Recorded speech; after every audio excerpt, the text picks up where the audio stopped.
कहानी शुरू करने से पहले अगर आपने हमारे चैनल को अभी तक सब्सक्राइब नहीं किया तो सब्सक्राइब कर लीजिए और बेल आइकन दबा दीजिए। अगर ये वीडियो पसंद आए तो लाइक का बटन दबाना ना भूलें। ये कहानी शुरू होती है जॉय से।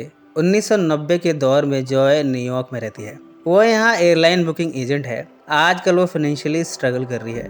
उसकी फैमिली लाइफ भी काफ़ी कॉम्प्लिकेटेड है। फैमिली में इतने सारे मेंबर्स हैं कि उनके साथ रहना, उनको पालना उसके लिए बड़ा मुश्किल है। जॉय की मदर टेरी है जो कि सिंगल मदर है।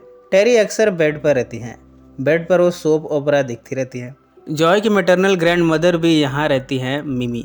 जॉय का एक्स हस्बैंड टोनी भी यहीं रहता है। टोनी अंडर एम्प्लॉयड है। सिंगिंग में करियर को चलाने की कोशिशें करता रहता है पर उसे कुछ खास कामयाबी मिलती नहीं है। सोने के लिए उसे बेसमेंट दिया गया है। इन सब के साथ जॉय के 2 बच्चे भी हैं। इन लोगों के साथ जॉय की हाफ सिस्टर पैगी भी यहीं रहती है। पैगी ओवर अचीवर है, यानी अपने करियर में वो काफ़ी सक्सेसफुल है। जब भी मौका मिलता है पैगी जॉय को ह्यूमिलेट करती रहती है। वो कहती है कि मैं लाइफ में कितनी सक्सेसफुल हूँ जबकि तुम अपनी शादी तक भी संभाल नहीं पाई। तुम्हारी शादी एक फेल्ड मैरिज है। जॉय भी अक्सर उसे जवाब दे देती है। जॉय के फादर है रूडी। रूडी ने तीसरी शादी की थी पर अब वो शादी भी टूट गई है। उनका डिवोर्स जैसे ही हुआ वो भी यहाँ बेसमेंट में रहने चले आए। मिमी की और जॉय की बेस्ट फ्रेंड है जैकी। जैकी हमेशा जॉय को मोटिवेट करती रहती है। वो कहती है कि बहुत जल्द सारी परेशानियां खत्म हो जाएंगी, फिक्र करने की कोई बात नहीं। जॉय को उम्मीद है कि एक न एक दिन वो कुछ इन्वेंटिंग आइडिया लाएगी और उस आइडिया से अपने और अपनी फैमिली को इन मुसीबतों से बाहर निकाल पाएगी। एक दिन वो कन्वेंशनल मॉब को यूज़ कर रही है। उसने पाया कि ये आजकल के दौर में उतना हेल्पफुल नहीं है। उसने डिसाइड किया है कि वो सेल्फ रिंगलिंग टाइप का मॉप इन्वेंट करेगी। उसके पास डिज़ाइन भी है, सब कुछ तैयार है पर पैसे नहीं है। इस कहानी में प्रवेश होता है ट्रूडी का। ट्रूडी इटली की अमीर विडो है। आजकल वो रूडी को डेट कर रही है। जॉय उसे मिलने जाती है, अपने आइडिया को उसके सामने प्रेजेंट करती है। ट्रूडी जॉय के आइडिया से काफ़ी इम्प्रेस हुई है। उसने फैसला किया है कि वो इस आइडिया में इन्वेस्ट करेगी। अब सब कुछ रेडी है। ये कैलिफोर्निया की एक कंपनी से कॉन्ट्रैक्ट करते हैं। मॉप के पार्ट्स लो प्राइस पर मैन्युफैक्चर होने लगे हैं पर कहानी में एक ट्विस्ट आया है। हांगकांग में एक शख्स है जिसके पास सेम इसी तरह का प्रोडक्ट है।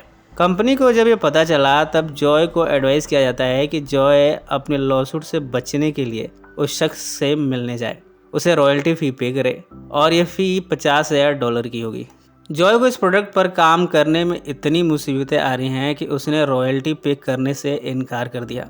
जैसे तैसे कुछ स्मॉल क्वांटिटी में ये मॉप्स तैयार हैं। जॉय इसे बिकवाना चाहती है पर अब ये सेल कैसे करे, इसकी मार्केटिंग कैसे हो। वो अमेरिकन टेलीविज़न नेटवर्क QVC के एग्जीक्यूटिव नील वॉकर से कॉन्ट्रैक्ट करती है। उससे वो कहती है कि उसे ये मॉप्स टीवी पर सेल करवाने हैं और इसकी अच्छे से मार्केटिंग होनी चाहिए।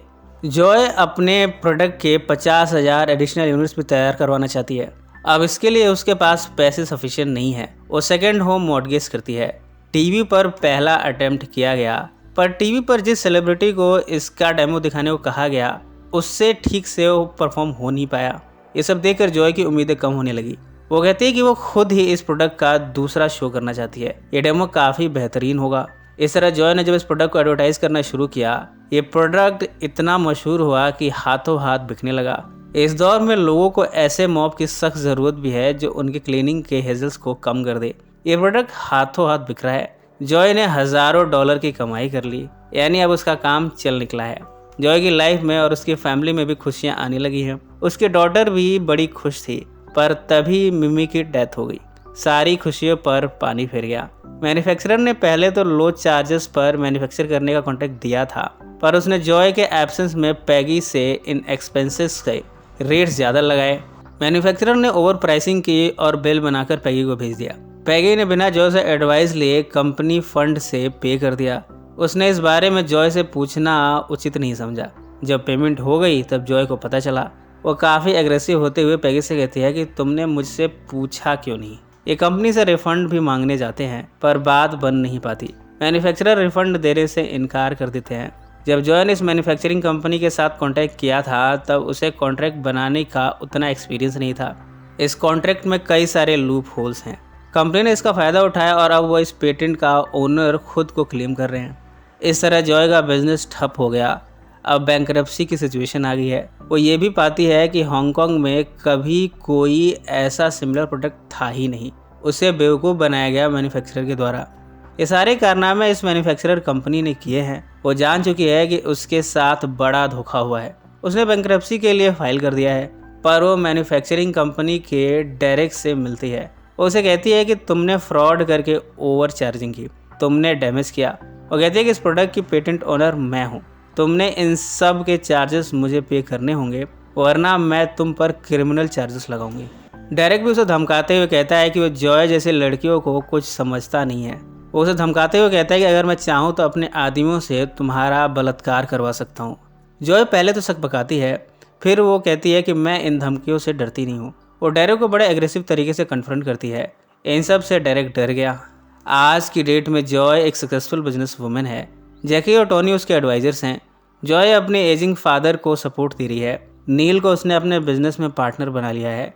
लाइफ अच्छे से चल रही है और ये फिल्म यहीं समाप्त हो जाती है। सो फ्रेंड्स, फिर मिलेंगे ज़िंदगी के किसी नए मोड़ पर।